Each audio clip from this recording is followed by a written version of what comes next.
ரொம்ப திருப்பதிக்குன்னு போகிறேங்க. அங்கே போய் க்யூவில் நின்று 24 மணி நேரம் க்யூவில் நின்று அங்கே சுவாமி முன்ன போனோடனே கண்ணு மூடிடுறாங்க. அதே மாதிரி திருச்செந்தூருக்கு போகிறேங்க, எல்லாம் க்யூவில் நின்று பார்க்கலாம். நாங்கள் அங்கே போனோடனே கண் மூடிடுறேங்க.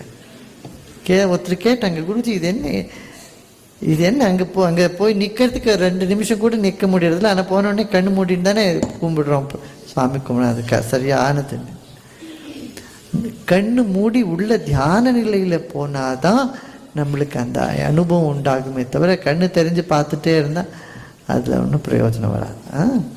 அதனால் இந்த பூஜை, இந்த வழிபாடுக்கெல்லாம் முக்கியமானது என்ன? மனசை உள்ள அடக்கி எடுத்துட்டு போகிறது.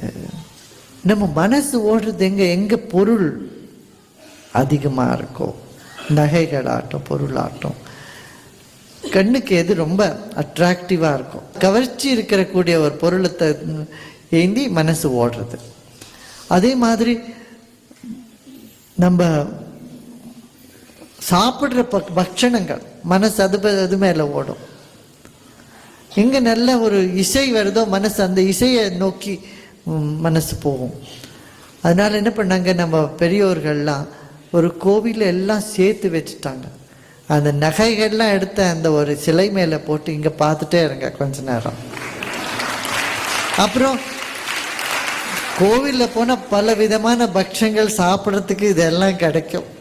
அது நல்ல ஒரு ஊதுவத்தியெல்லாம் ஏற்றி வச்சு மனமாக இருக்கிற பூவு, இது ஒரு நல்ல ஒரு மனமும் அங்கே உண்டாகும். நம்ம எல்லா சென்சஸையும் கவர்ந்து ஒரு இடத்துல அடக்கி அதுலேருந்து தியானத்துக்கு எடுத்துட்டு போகிறதுக்கு தான் இந்த மாதிரி பண்ணி வச்சாங்க.